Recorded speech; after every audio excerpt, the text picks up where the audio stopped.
మనం అందరం ఇంటి దేవునిగా కొలిచే మన గురుమూర్తి స్వామి మీద ఒట్టేసి చెప్పిండు ఆగస్టు 15వ తారీఖు లోపు 2 లక్షల రూపాయల రుణమాఫీ చేస్తారు మీకు మాట ఇచ్చిండు.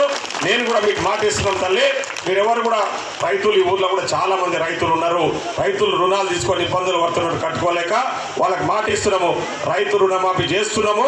ఆగస్టు 15వ తారీఖు లోపు 2 లక్షల రుణమాఫీ ఒకటేసారి కార్డు గుర్తులకు. అప్పుడు అయింది, ఇప్పుడు 10 కాదు. మీకు 1,00,000 ఉన్నా 1,50,000 ఉన్నా 2 లక్షల లోపు ఎంత ఉంటుందంతా ఒకటేసారి మాఫీ చేస్తున్నామని కూడా మీకు మాటిస్తున్నాం. సో ఇవన్నీ కూడా అది కాంగ్రెస్ ప్రభుత్వంతోనే సాధ్యము. అది కాంగ్రెస్ ప్రభుత్వమే చేయాలి. ఎందుకంటే ఇప్పుడు మేమే ఉన్నాం కాబట్టి ఈ 5 ఏళ్ల కాలం కూడా కాంగ్రెసే ఉంటుంది. ఇవన్నీ కూడా చేయడానికి మేము సిద్ధంగా ఉన్నాం. ఈరోజు మీకు అందరికీ కూడా తెలుసు ఎందుకు ఇన్ని రోజులు చేయలేదు. వచ్చి 4 నెలలు అయింది. 4 నెలల్లో చేయొచ్చు కదని మీరు అనుకోవచ్చు. కానీ ఒక విషయం ఆలోచన చేయాలి మీరు. ఈరోజు చేయడానికి మాకేం ఇబ్బంది లేదు.